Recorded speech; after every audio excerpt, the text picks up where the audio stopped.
नमस्कार दोस्तों। Hello friends, कैसे हैं आप लोग। मेरा नाम शिल्पी कुलश्रेष्ठ और इस बार मैं आपके लिए लेकर आई हूँ एक नया सब्जेक्ट। और इस बार मेरा सब्जेक्ट रहेगा डेटा एंड कंप्यूटर नेटवर्क्स। जैसा कि आप लोग जानते ही हैं कि हमें गवर्नमेंट ने एक सिलेबस प्रोवाइड किया है, तो आपसे ही यहाँ पे ये रहा वो सिलेबस। अब आपकी हेल्प के लिए, आपकी सहूलियत के लिए, आपकी कन्वीनियंस के लिए मैंने यहाँ पर इन डेटा सिलेबस पॉइंट को अलग अलग बाइफरकेट कर दिया है, क्योंकि हम ये नहीं जानते कि हमें इवोल्यूशन ऑफ नेटवर्क में कितना पढ़ना है, हमें डेटा कम्युनिकेशन और टर्मिनोलॉजी कौन कौन सी टर्मिनोलॉजीज रहेंगी, तो हमें इस बात का ध्यान रखना है। बट अब हम कितना पढ़े, किस तरीके से पढ़े, सबसे पहले क्या पढ़े और फिर उसके बाद में हम क्या पढ़े, तो इसके लिए मैंने आपके लिए 10 सेक्शन में डेटा को डिवाइड कर दिया है। यहाँ पर जो सिलेबस हमको प्रोवाइड किया है गवर्नमेंट ने इस कंप्यूटर टीचर के लिए, वो क्या रहेगा हमारा यहाँ पर evolution of networking, data communication and technologies, media device, सबसे important TCP IP and OSI model, जो कि जान है कंप्यूटर नेटवर्क की। कंप्यूटर नेटवर्क अगर हमें पढ़ना है, समझना है, तो हमें सबसे पहले क्या करना पड़ेगा, ये समझना पड़ेगा कि नेटवर्क क्या है, नेटवर्किंग क्या है, what is the phenomena of networking. और साथ साथ में ये सभी चीजों को समझने के लिए अच्छी तरीके से, बढ़िया तरीके से जान लगाकर तैयारी करनी पड़ेगी। किस चीज की, इस पूरे सिलेबस की, क्योंकि हमें हमारा टारगेट अचीव करना है, क्योंकि हमें अपना पूरा का पूरा समय लगा देना है और हमें जाकर अपना टारगेट जो है उसको अचीव करना है, उसको बुलजाय करना है। तो यहाँ पर ये तो रहे आपके सिलेबस के पॉइंट्स। अब हम आगे चलते हैं और देखते हैं कि मैंने किस तरीके से 10 डिफरेंट सेक्शन में इन चीजों को डिवाइड किया है। आइए चलिए आगे चलते। ठीक है, तो ये तो हो गए भैया वो टॉपिक्स जो हमको दिए हैं पढ़ने के लिए। किसके अंदर, कौन सब्जेक्ट के अंदर, data and communication network with subject data and communication networks. तो अब इसमें ये सारे सब्जेक्ट्स या ये सारे टॉपिक्स जो हैं ये हमें प्रोवाइड किए। तो इन टॉपिक्स को देखते हुए बाइफर्केशन, ठीक है, बाइफर्केशन देखते हैं। सबसे पहले क्या आ गया, introduction of data communication and networking. बिल्कुल जाहिर सी बात है, देखो आप सभी लोगों ने पढ़ा होगा, मोस्टली पढ़ा होगा, ये वर्ड जो है डेटा, ये तो हम आम जिंदगी में कितना सुनते हैं, डेटा दे दो, डेटा चाहिए, डेटा सेंड करो, तो सबको पता होता है कि डेटा क्या है। बट प्रॉब्लम कहाँ आ जाती है, जब स्पेसिफिकली हमसे पूछा जाता है कि एक पर्टिकुलर डेफिनेशन, वहां दिक्कत आ जाती है। कभी कभी बहुत सारे बच्चों को इस बात में कंफ्यूजन होता है कि डेटा और इंफॉर्मेशन दो अलग चीजें हैं या एक ही चीज है, क्या उसमें कोई डिफरेंस है। तो इस चीज को समझने के लिए हम यहाँ पर में ये जो इंट्रोडक्शन पार्ट है हम यहाँ पर सब देखेंगे। सबसे पहले इवोल्यूशन ऑफ नेटवर्किंग देखेंगे कि नेटवर्किंग का शुरुआत कहाँ से हुई, क्या जरूरत पड़ी, क्या चीज थी वो, क्या लॉजिक्स थे जिसकी वजह से धीरे धीरे नेटवर्किंग की जरूरत पड़ी। ठीक है, आज से मान के चले हम 50 साल पहले नेटवर्किंग जैसी कोई चीज नहीं थी, और अगर थी तो हम आम जिंदगी में उसको यूज नहीं करते थे और हमें उसका बिल्कुल नहीं पता था। ठीक है, इंटरनेट क्या होता है, टीसीपी आईपी क्या है, किस तरह से डेटा जा रहा है, वायरलेस क्या है, ये कुछ भी नहीं पता होता था। नॉर्मली क्या चलते थे, टेलीग्राम्स चलते थे, चिट्ठी पत्री चलती थी, पोस्ट ऑफिस चलता था। ठीक है, बट धीरे धीरे इवैल्यूएशन हुआ और हम धीरे धीरे बढ़ते बढ़ते बढ़ते बढ़ते हम कौन से स्टेज पे आ गए, आज हम एक ऐसी स्टेज पे खड़े हैं कि जब हमें हमारे पास वाले कमरे में अपने मम्मी पापा को भी गुड मॉर्निंग विश करना होता है ना, तो हम जाके गुड मॉर्निंग विश नहीं करते, सुबह सुबह मैसेज टाइप करते हैं, good morning mummy, good morning पापा। तो वो सब चीजें जो है वो किसकी वजह से हो पाई है, नेटवर्किंग की वजह से हो पाई है, क्योंकि क्या बन गया, नेटवर्क बन गया। तो अब हमारे पास में डिवाइसेस आ गए, और डिवाइसेस आने के बाद में हमने क्या शुरू कर दिया, उनका यूज शुरू कर दिया, ये हमारी लग्जरी है। और मगर ये सब काम हो कैसे रहा है, नेटवर्क कहाँ है, हम देख पाते हैं नेटवर्क को, नहीं देख पाते। तो किस तरह से काम चल रहा है, तो वो सब चीजें किस में आएंगी, आपके इस सब्जेक्ट में आएंगी। ये जो सब्जेक्ट है इस सब्जेक्ट में आएंगी। तो उसमें हम सबसे पहले क्या देखेंगे, इवैल्यूएशन ऑफ नेटवर्किंग, फिर उसके बाद में डेटा कम्युनिकेशन की डेफिनेशन क्या है, क्या होता है डेटा कम्युनिकेशन, अच्छे से पहले हम ये क्लियर करेंगे। ठीक है, अगर चलो 1 मिनट के लिए बात करें तो कम्युनिकेशन, मैं और आप, हम अभी क्या कर रहे हैं, कम्युनिकेट कर रहे हैं। तो किस तरीके से आप मेरी बातें सुन पा रहे हो, वो कौन सा मीडियम है, ठीक है, वो कौन सा मीडियम है जिसके थ्रू मेरी आवाज आप तक पहुंच पा रही है। जब हम लाइव क्लास में जाएंगे, एट दैट टाइम आपके जो भी आप मुझसे कहना चाहोगे वो बात मेरी आपसे मेरे तक आएगी। तो किस तरीके से वो कम्युनिकेशन हो रहा है, वो वायर्ड कम्युनिकेशन है या वायरलेस कम्युनिकेशन है, वो तार के द्वारा कम्युनिकेशन किया जा रहा है या बेतार के द्वारा कम्युनिकेशन किया जा रहा है। तो ये सब चीजें हम इसमें सीखेंगे। और इन कम्युनिकेशंस को करने के लिए क्या रूल्स, क्या रेगुलेशंस लगते हैं, उसमें क्या आता है आपका प्रोटोकॉल और स्टैंडर्ड्स। उसके बाद में क्या आएगा लाइन कॉन्फ़िगरेशन, किस तरीके से आपके कम्युनिकेशन को हम एक पॉइंट से दूसरे पॉइंट तक अटैच करते हैं, वायर्ड या वायरलेस, क्या चीज लगा रहे हैं, कौन सा डोंगल लगा रहे हैं, कौन सा हब लगा रहे हैं, कौन सा राउटर लगा रहे हैं, है ना। ये सभी चीजें लाइन कम्युनिकेशन के साथ साथ ये भी चीजें आएंगी सब आपके साथ में।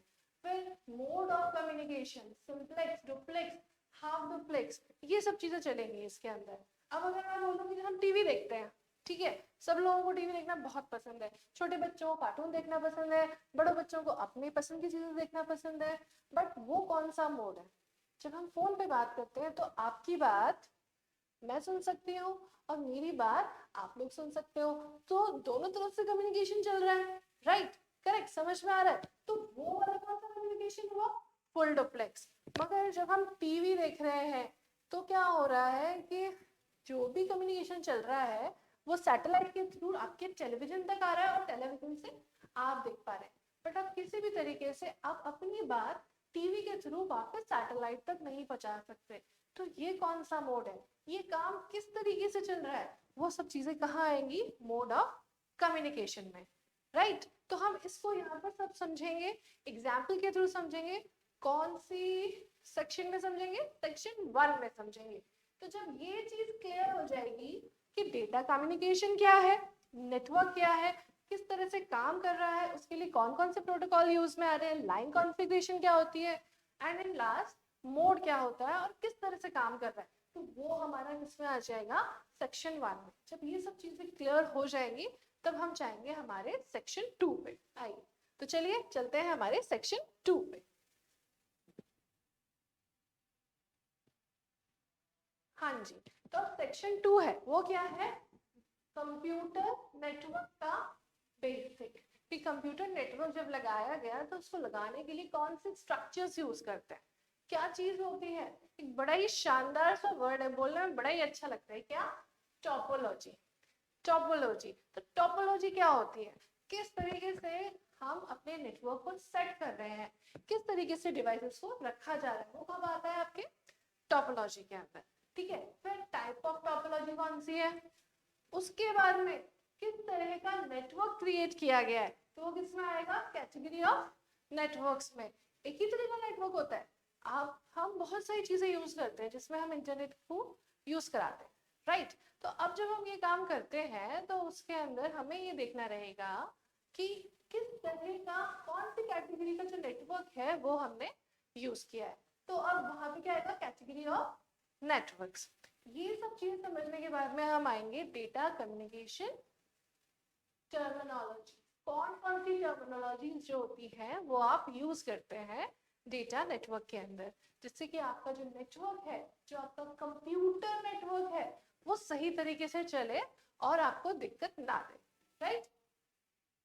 उसके बाद में डेटा रिप्रेजेंटेशन, जो डेटा हम सेंड कर रहे हैं from one position to another position, that means एक जगह से दूसरी जगह, एक डिवाइस से दूसरे डिवाइस तक जो डेटा हम सेंड कर रहे हैं वो उसका रिप्रेजेंटेशन किस तरीके से होता है, कैसे यहाँ पर एक डिवाइस था और ये दूसरा डिवाइस था, तो अगर ये डिवाइस नंबर 1 है और ये डिवाइस नंबर 2 है तो कैसे यहाँ से यहाँ तक डेटा सेंड हो रहा है, कौन सेंडर है, कौन रिसीवर है, किस तरह से डेटा यहाँ से यहाँ तक जा रहा है, उसको हम क्या बोलते हैं, क्या बोलेंगे, डेटा रिप्रेजेंटेशन के अंदर हम ये सारा पार्ट पढ़ेंगे। और ये सब कौन से यूनिट में आएगा, कौन से सेक्शन में आएगा, सेक्शन 2 के अंदर आएगा, बेसिक ऑफ कंप्यूटर नेटवर्क्स के अंदर आएगा। अब आप ये सोचिए कि जब आप कंप्यूटर से या फिर या फिर आप मोबाइल से व्हाट्सएप यूज करते हुए डेटा सेंड करते हो अपने किसी फ्रेंड को, तो वो जाता है जब तो डायरेक्ट एक फोन से दूसरे फोन पे चला जाता है, या बीच में कोई चैनल्स है जहां वहां जाता है और वहां जाने के बाद में दूसरे डिवाइस तक जाता है। तो ये जो सब चीजें है ना, वो कैसे काम करती हैं, ये सब हम किसमें पढ़ेंगे, सेक्शन 2 के अंदर पढ़ेंगे, राइट। चलिए अब चलते हैं हमारे नेक्स्ट सेक्शन पे। नेक्स्ट सेक्शन कौन सा है, सेक्शन 3। यहाँ पे बहुत इंपॉर्टेंट चीज आ जाती है, ट्रांसमिशन मीडिया, फिजिकल मीडिया। बचपन में आपने पढ़ा होगा फिजिकल मीडिया के बारे में थोड़ा बहुत, यहाँ पर हम पूरा डीप में पढ़ेंगे। हम देखेंगे कि किस तरीके से यूज किया जाता है ट्रांसमिशन मीडिया को, डिफरेंट डिफरेंट तरीके से डेटा को एक जगह से दूसरे जगह तक, एक नोड से दूसरे नोड तक सेंड करने के लिए। तो यहाँ क्या होता है, अलग अलग क्या होते हैं, टाइप के मीडियाज होते हैं, coaxial cable, twisted pair, fibre optics cable. ठीक है, सबसे पहले हम ये यूज करते थे, फिर यहाँ से हमने कहा हमें और स्पीड चाहिए, हमें और बेहतर चाहिए, हमें अपडेटेड वर्जन चाहिए, तो कौन सा आ गया, ट्विस्टेड पेयर। फिर उसके बाद में हम लोग और भी ज़्यादा डेटा की स्पीड की डिमांड करने लगे। एट दैट टाइम एक नई टेक्नोलॉजी डेवलप हुई जिसके अंदर क्या क्या यूज होता है, फाइबर ऑप्टिक्स। तो एक केबल बनाया गया जिस केबल में जो टेक्नोलॉजी यूज की गई है वो कौन सी है, फाइबर ऑप्टिक्स, जो कि स्पीड में इन दो ट्रांसमिशन मीडिया के कंपैरिजन में बहुत अच्छी है, बहुत स्पीडी है। तो वो यहाँ पर आ गया।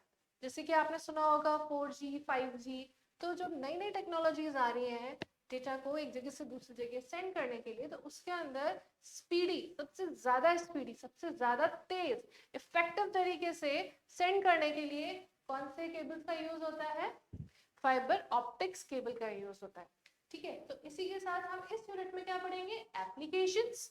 इन तीनों की, इन तीन के ये जो तीन हमारे हमने पढ़े हैं, हम इन तीनों के 1 2 3 तरह के जो अलग अलग केबल्स हैं इनकी एप्लीकेशंस को देखेंगे।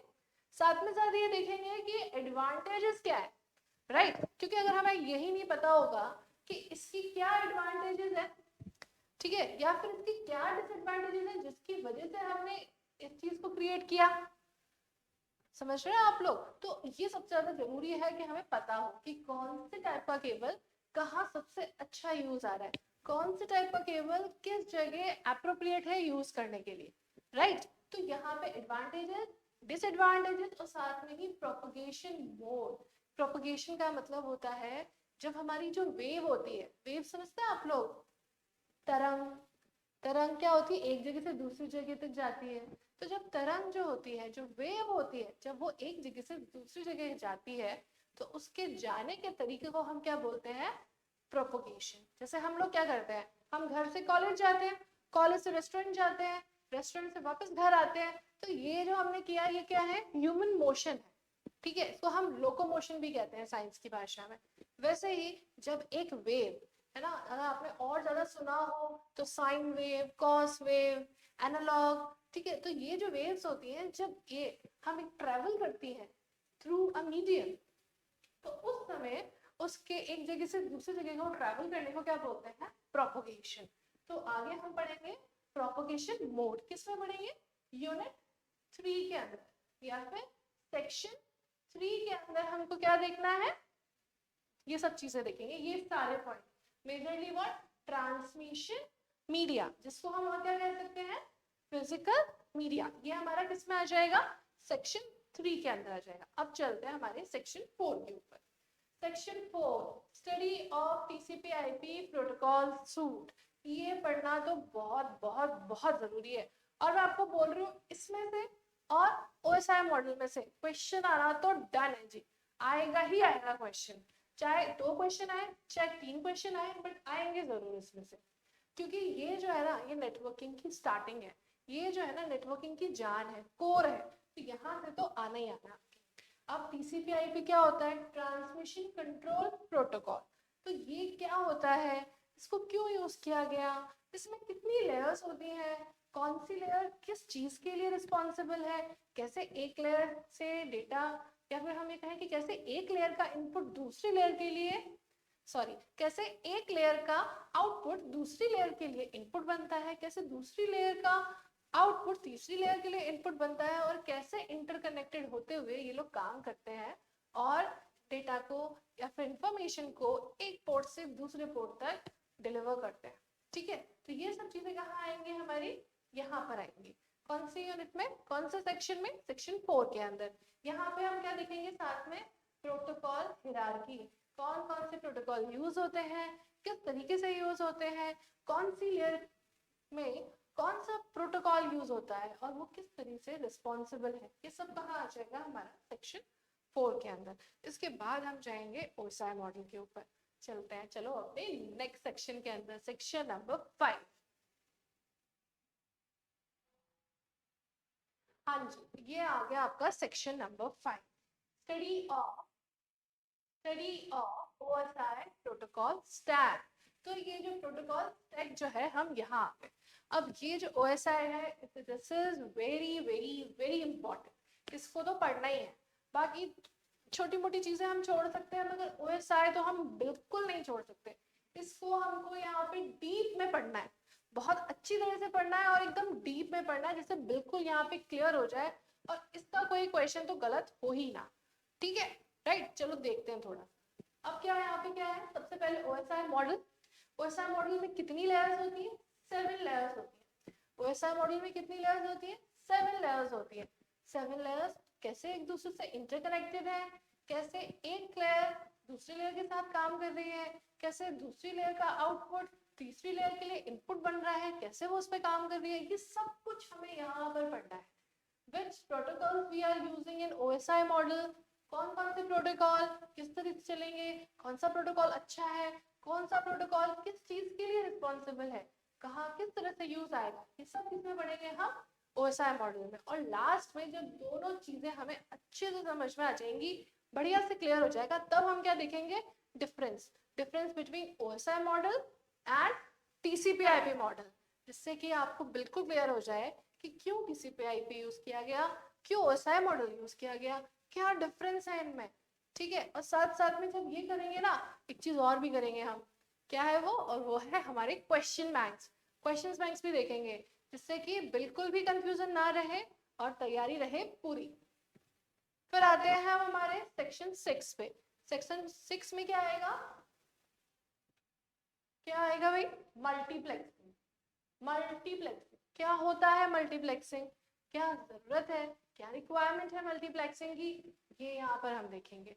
मल्टीप्लेक्सिंग जो होती है उसके कितने टाइप्स होते हैं, फ्रीक्वेंसी डिवीजन मल्टीप्लेक्सिंग, ये देख रहे हैं आप, टाइम डिवीजन मल्टीप्लेक्सिंग, यहाँ पे देखिए, फिर कोड डिवीजन मल्टीप्लेक्सिंग, ये यहाँ देखिए। ये तीनों क्या है, किस तरह से यूज आ रही है, और साथ में इनको यूज करने के बाद में इनमें क्या डिफरेंस होता है, क्यों अलग अलग जगह हम अलग अलग टाइप की मल्टीप्लेक्सिंग यूज कर रहे हैं, ये सब कुछ हम किसमें देखेंगे, यहाँ पर देखेंगे, अपने सेक्शन 6 के अंदर देखेंगे कि what is multiplexing and where we are using and how we are using it, किस तरीके से काम चलेगा, 6 में आ जाएगा हमारे, राइट। चलो चलते हैं हमारे नेक्स्ट सेगमेंट पे, सेक्शन 7, मल्टीपल एक्सेस प्रोटोकॉल। इसके अंदर क्या होता है, कौन कौन से प्रोटोकॉल है, किस तरीके से एक्सेस हो रहे हैं, कैसे हम कंट्रोलिंग चल रही है, कैसे हमारा रैंडम एक्सेस प्रोटोकॉल काम करेगा, चैनलाइजेशन क्या होता है, किस तरीके से चैनलाइजेशन करके हम अपने काम को इजी बना सकते हैं, ये सब चीजें किसमें आएंगी, आपके 7 नंबर के सेक्शन में आएगी। जब तक आप ये सब पढ़कर यहाँ तक पहुंचेंगे ना, तब आपकी सारी चीजें धीरे धीरे क्लियर होने लगेंगी कि नेटवर्किंग क्या है, डेटा क्या है, क्या जरूरत थी टोपोलॉजी करने की, क्या जरूरत थी मल्टीप्लेक्सिंग की, कैसे कंट्रोलिंग चल रही है, कैसे डेटा एक जगह से दूसरी जगह तक पहुंच रहा है, डेटा फ्रेम्स क्या होते हैं, डेटा पैकेट्स क्या है, स्विचिंग क्या है, सब आपको यहाँ तक आते आते अच्छे से क्लियर हो जाएगा, राइट। समझ में आ रहा है। अब हम नेक्स्ट पे चलते हैं। अब हमारे कितने सेगमेंट्स और बचे, कितने सेक्शंस और बचे, 3 सेक्शंस और बचे। ठीक है, चलो आगे चलते हैं।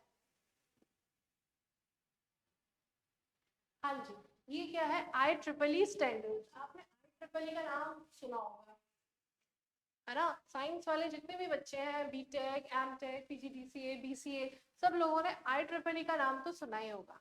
IEEE स्टैंडर्ड्स तो ये जो IEEE स्टैंडर्ड्स हैं, इन्होंने हमें ये डिफरेंट स्टैंडर्ड्स दिए जो कि अलग अलग चीज़ों के लिए काम में आते हैं।